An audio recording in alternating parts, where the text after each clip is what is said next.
यौन शोषण के आरोपी कांग्रेस सांसद गिरफ्तार। सीतापुर में प्रेस कॉन्फ्रेंस कर उठा ले गई पुलिस। हाईकोर्ट ने खारिज की थी जमानत याचिका। यूपी के सीतापुर में कांग्रेस सांसद राकेश राठौर को पुलिस ने गिरफ्तार कर लिया। उन पर एक महिला नेता ने रेप का आरोप लगाया था। गुरुवार को राकेश राठौर सीतापुर में अपने आवास पर प्रेस कॉन्फ्रेंस कर रहे थे, तभी अचानक पुलिस वहां पहुंच गई और गिरफ्तार कर लिया। सांसद ने अफसरों से प्रेस कॉन्फ्रेंस पूरी करने को कहा, हालांकि पुलिस ने उनकी बात नहीं मानी। राकेश राठौर ने गिरफ्तारी से बचने के लिए हाईकोर्ट में आगे की जमानत याचिका दाखिल की थी। बुधवार को हाईकोर्ट ने उनकी याचिका खारिज करते हुए गैर जमानती वारंट जारी किया। कोर्ट ने कहा कि सांसद सरेंडर करे। दरअसल राकेश राठौर पर 15 जनवरी को एक महिला ने यौन शोषण का आरोप लगाते हुए एफआईआर दर्ज कराई थी। महिला ने कहा था कि 4 साल के बाद सांसद शादी का झांसा देकर नेता बनने की बात कहकर यौन शोषण कर रहे थे। सीतापुर से असद जुनैद की रिपोर्ट। 17 तारीख को विगत मेरे खिलाफ सीतापुर कोतवाली में एक मुकदमा पंजीकृत किया गया और मुकदमा में जो हम पे आरोप लगाए गए बगैर उनकी गंभीरता को जाने, बगैर उनकी वास्तविकता को समझे 17 तारीख से उसमें कार्रवाई चालू कर दी गई। 17 तारीख को शिकायत ली गई, 17 तारीख को मेडिकल हुआ, 17 तारीख को 164 के बयान हुए, 18 तारीख को पुलिस रिलीज जारी हुई, प्रेस रिलीज। 19 तारीख से पुलिस हम लोगों को ढूंढना चालू कर दिया। कल माननीय उच्च न्यायालय द्वारा हमको 15 दिन का समय दिया गया, 2 हफ्ते का 14 दिन का समय दिया गया। ये 14 दिन के अंदर हम निचली अदालत से होते ऊपर तक आए। आज हम उन्हीं उच्च न्यायालय के आदेश के सम्मान में समर्पण कर रहे हैं और आगे की विधिक कार्रवाई आगे जारी करेंगे। संसद जी, जो आरोप लगाए गए हैं, ऑडियो वायरल हो रहा है, तमाम तरह चर्चा है। अब ये अदालत का विषय है। मैं चाहता हूं कि मैं इस पर खामोश रहूं और अदालत में इसका जवाब दिया जाए तो ज़्यादा बेहतर है। मामला अदालत में विचाराधीन है, तो उसके बारे में सार्वजनिक तौर पर कोई बात करना मेरी समझ से मेरे लिए ठीक है। तमाम आरोप लग रहे हैं, उनको तो कुछ क्या है। आरोप लगाने वाला का हम सम्मान करते हैं, कदर करते हैं और मुझे ईश्वर की अदालत और कानून की अदालत दोनों पे पूर्ण भरोसा है, पूरा विश्वास है कि मैं दोष मुक्त साबित हूँ।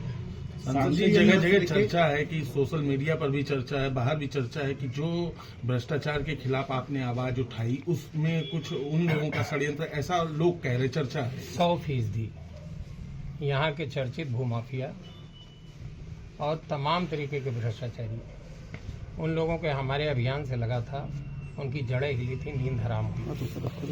और 11 तारीख को मेरी प्रेस के बाद से वो सब बौखलाहट में थे, अजीब अजीब बयान आ रहे थे और सब लोगों ने मिलके इस षड्यंत्र को रचा है।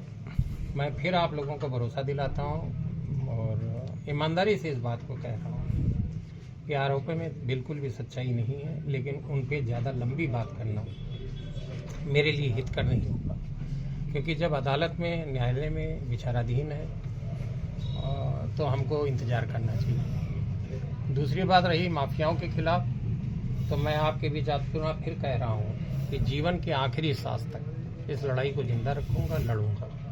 इससे ये लोग विरोधी ना समझें कि मेरा मनोबल कमज़ोर हुआ है। हम कमज़ोर हुए हैं, ना तो मेरा मनोबल कमज़ोर हुआ, नहीं मेरे साथियों का कमज़ोर हुआ। और जिस संकल्प के साथ हम राजनीति में, जीवन में प्रवेश किए थे, उस संकल्प को पूरा करेंगे।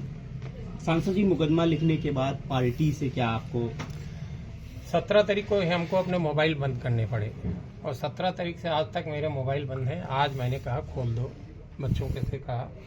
अब जब मोबाइल बंद थे तो पार्टी के लोगों का संपर्क और हमारा संपर्क, हम क्षेत्र के लोगों की सेवा करने के लिए आ सकूं। आपके माध्यम से एक बात मैं ज़रूर अपने क्षेत्र के लोगों से कहना चाहूँगा कि विगत 12-13 दिन मेरा उनके से कोई संपर्क नहीं हो पाया, जिस बात का मुझे बेहद मलाल व दुख है। आज अपने बच्चों से, वसी भाई से, सभी पूरे लोगों से, स्टाफ के लोगों से, जो सहयोगी, सबसे कहा है कि पूरे मनोयोग से लोगों की सेवा करें और किसी को ये कमी न खलने पाए कि उनके सेवा में कोई कमी रह गई। तो पूरी ताकत के साथ, पूरी शिद्दत के साथ जो जिम्मेदारी हमारी है और जो वचन हमने लोगों को दिया, उस पर हम लोग काम करेंगे। सर जी, जब से आपके खिलाफ मुकदमा दर्ज हुआ है तो उससे परिवार वालों को जो है पूछा जा रहा है, इस पर क्या कहेंगे? आगे पुलिस की कार्रवाई है। पुलिस की कार्रवाई सामान्य तरीका है, लेकिन कोई ऐसा हमको नहीं लगा कि कोई उन्होंने कोई जोर जबरदस्ती की। अब जो हम वांछित रहे तो उनको जो तरीका होता है उस तरीके के अनुसार उन्होंने काम किया होगा, लेकिन हमको कोई शिकायत नहीं हुई। लखीमपुर के तहलीक महासभा जो है संघ है, उन्होंने वो आपके समर्थन में आया, उन्होंने राज्यपाल को संबोधित ज्ञापन सौंपा है। उस पर कहा कि भूमाफियाओं की जो कलई खोलने का अपने काम किया था और साथ में पुलिस पर जो आरोप लगाए थे भ्रष्टाचार के, उसके लिए आपको फंसाया जा रहा है। हाँ, तो ये तो सच्चाई है, ये सच्चाई है कि जिस तरीके के अनर्गल आरोप हम पे लगे हैं, और वो फिर बार बार कह रहे हैं कि हो सकता है मेरा मामला यहाँ कहने से बिगड़ जाए, इसीलिए मैं आपसे कहता हूँ मुझको खामोश रहने दें तो ज़्यादा बेहतर है। सोशल मीडिया पर तमाम कहा जाता है कि ये जो बीजेपी विरोध प्रदर्शन कर रही है, ये अपने मंत्री जो थे भूषण वगैरह तमाम उन पर आप लगाए, उनके लिए नहीं बोले। अब वो उनके लोग दूध के धुले होंगे, हम विरोध में हैं, विपक्ष में हैं, तो हम दागदार हैं।